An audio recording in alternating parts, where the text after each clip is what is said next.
Hi and welcome to this video where I'll show you how to dynamically add borders when cells are populated in Excel.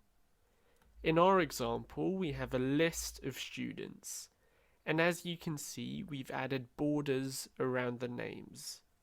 However, when we add a new name, you can see that a border is not added, and equally if we delete a name, the border is not removed. To get around this, we can make our borders dynamic. Firstly, let's remove the existing borders. Let's then select all cells in column B.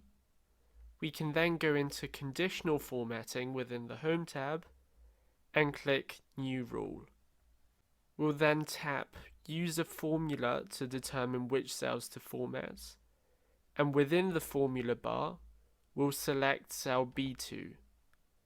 Let's remove the absolute references or $signs, and the reason that we do this is so that our formula will apply to all cells in the range we have selected, not just cell B2.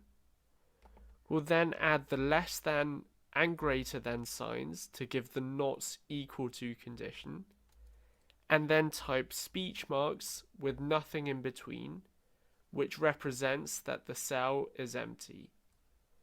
We will then tap Format and select the border setting, and we'll then click OK.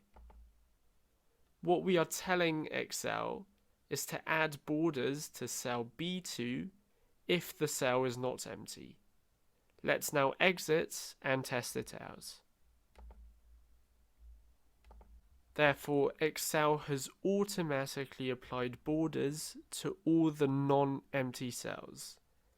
If we add a student's name at the bottom, you can see that the border is applied. And equally, if we delete certain names, this removes the border as well.